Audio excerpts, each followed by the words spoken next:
IVF చికిత్సలో 25% భారీ discount, free doctor consultation, free ultrasound scan, logo launch, Andro max advanced male infertility centre ను కూడా ప్రారంభించారు. ఇందులో ప్రధానమైన అంశం రాజధాని విషయం మీద అంటారా? ఖచ్చితంగా మెయిన్ ఏపీకే కాదు, చంద్రబాబు మెయిన్ అజెండా రెండు అంశాలు.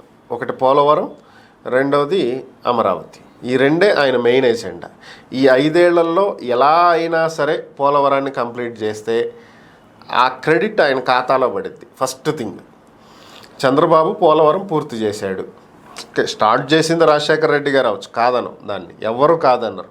అది దేశం మొత్తానికి తెలుసు. పోలవరం ప్రాజెక్టు మొదలుపెట్టింది జలయజ్ఞం పేరుతోటి రాజశేఖర రెడ్డి అనేది అందరికీ తెలిసినటువంటి అంశం. కానీ దాన్ని కంప్లీట్ చేసింది ఎవరు అనేది కదా ఇక్కడ క్వశ్చన్ కావాల్సింది. సో చంద్రబాబు క్రెడిట్కే వెళ్తుంది. ఒక్కసారి పోలవరం కనుక కంప్లీట్ అయితే 960 మెగావాట్ల విద్యుత్, అంటే భారీగా ఏపీకి విద్యుత్ కొరత అనేది ఉండదు. అవసరమైతే పక్క రాష్ట్రాలకు అమ్మే పరిస్థితికి వస్తుంది. ఎందుకంటే మీరు మిగతా ప్రాజెక్టుల్లో చూసుకుంటే అటు శ్రీశైలం కావచ్చు, నాగార్జున సాగర్ కావచ్చు, దాంట్లో తెలంగాణకు కూడా వాటాలు ఉన్నాయి. సో అందులోనూ కృష్ణా రివర్ వాటర్ అనేది పైన మనకి కర్ణాటకలోనే చాలా వాటర్ ఆగిపోతుంది, మహారాష్ట్రలో కొంత ఆగిపోతుంది. సో మనకు వచ్చే వాటా చాలా తక్కువ. కానీ ఇక్కడ గోదావరికి వచ్చేటప్పటికి పైన ఉన్నటువంటి రాష్ట్రాలు ఎక్కువ ఆపలేనటువంటి పరిస్థితి. మనమే లాస్ట్ ఉన్నాం, మిగులు జలాలన్నీ మనవే. మన తర్వాత సముద్రంలో కలవాల్సిందే కానీ ఎవరు చేయగలిగింది ఏం లేదు. సో అందుకనే కదా గోదావరి వాటర్ని తీసుకెళ్ళి కృష్ణానదికి పంప్ చేస్తుంది ఇప్పుడు. అందుకే కదా ఈ పోలవరం ప్రాజెక్ట్ అంతా. సో ఇక్కడ వచ్చేటువంటి విద్యుత్తు వేరే రాష్ట్రంతో పంచుకునేటువంటి పని లేదు, మొత్తం మనదే. సో ఇక్కడ భారీగా ఎప్పుడు వరదలు గోదావరికి ఎక్కువగా వస్తాయి కాబట్టి పంపింగ్ కూడా ఎక్కువ ఉంటుంది. సో అలాగే రైట్ కెనాల్, లెఫ్ట్ కెనాల్ నుంచి దాదాపుగా 28 లక్షల హెక్టార్లలో భారీ స్థాయిలో మనకి పంటలు పండుతాయి, ఆయకట్టు పెరుగుతుంది. ఇప్పుడు గోదావరి నీళ్ళు కృష్ణా బేసిన్కి వచ్చినప్పుడు కృష్ణా డెల్టాలోకి వాడాల్సినటువంటి వాటర్ ఏవైతే ఉంటాయో శ్రీశైలం నుంచి ఆపేసి బ్యాక్ వాటర్ అక్కడి నుంచి రాయలసీమ ఎత్తిపోతలకి కర్నూలు, కడప, అనంతపూర్, చిత్తూరు వరకు నీళ్ళు ఇచ్చేటువంటి అవకాశం ఉంటుంది. సో ఆటోమేటిక్గా ఏమవుతుంది, రాయలసీమలో కూడా పంటలు పండుతాయి.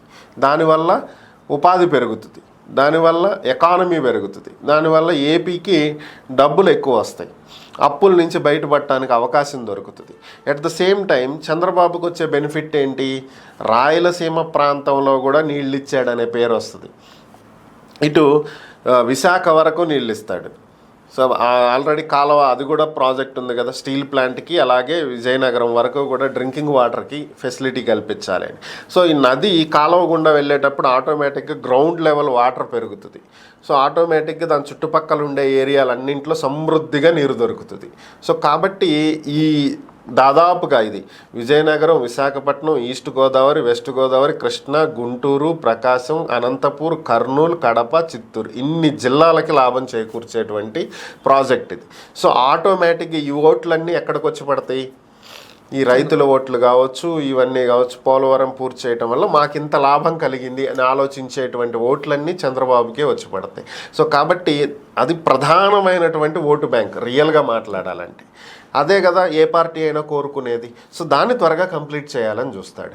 కృష్ణా, గుంటూరు ఏరియాల్లో ఈసారి వైసీపీ క్లీన్ స్వీప్ అయిపోవటానికి కారణం ఏంటి, అమరావతిని కదపటం.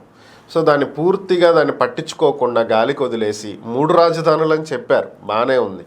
మీరు ఇచ్చిన మాట ప్రకారం వైజాగ్కి ఇప్పుడేమి వెంటనే తరలి వెళ్ళట్లేదు కదా. మీరు ఇచ్చిన 3 రాజధానుల్లో అమరావతి కూడా ఒకటి ఉంది కదా, మరి దాన్ని ఎందుకు నిర్లక్ష్యం చేయటం? మీరు ఇక్కడ పెట్టింది శాసన రాజధాని అని పెట్టారు. శాసన రాజధాని అంటే కావాల్సిన ఏంటి, ఇక్కడ మెయిన్గా అసెంబ్లీ కావాలి. ప్రస్తుతం ఉన్నటువంటి అసెంబ్లీ టెంపరీ అనే కదా అనుకుంది. సో పర్మనెంట్ అసెంబ్లీ కట్టేటువంటి ఏర్పాట్లు ఏమన్నా చేశారా మీరు?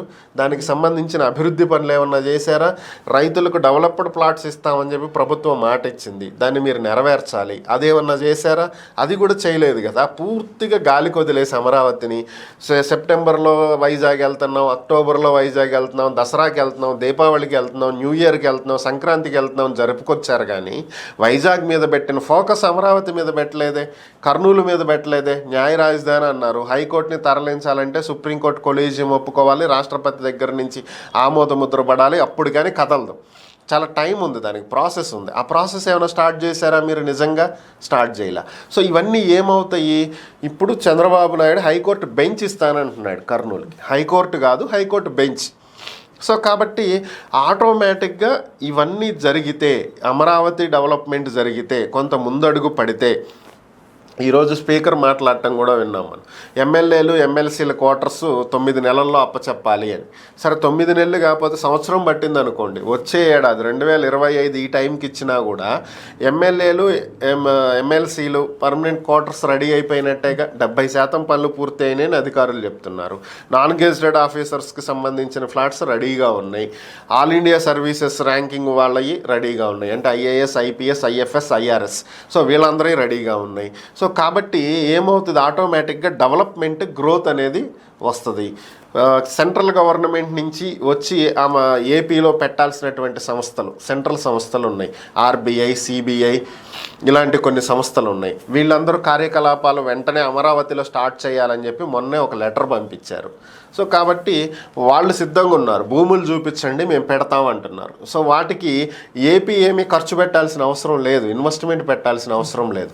వాళ్ళే డబ్బులు పెట్టి కట్టుకుంటారు ఇక్కడ. దానికి కేంద్ర ప్రభుత్వం బడ్జెట్ ఇస్తుంది. అవి త్వరగా ఇక్కడ పెట్టేలాగా ఏర్పాట్లు చేస్తే చాలు. భూమి అంటారు, ఆల్రెడీ 33,000 ఎకరాలు ఉంది. ఇప్పుడు కొత్తగా ఎక్వైర్ చేసేది ఏం లేదు. సో కాబట్టి అమరావతి డెవలప్మెంట్ అనేది కొంచెం ఫాస్ట్ అప్ చేయాలి. దానికి కేంద్రం చేయాల్సినటువంటివి చెయ్యాలి, అడ్డుపడకుండా నిధులు ఇవ్వాలి. సో అదే ఇప్పుడు చంద్రబాబు చేస్తున్న పని. ఆటోమేటిక్ ఈ రెండు కంప్లీట్ అయిపోతే, కంప్లీట్ అంటే పూర్తిగా అవ్వకపోయినా, పోలవరం అయితే కంప్లీట్ పూర్తి అవ్వాలి.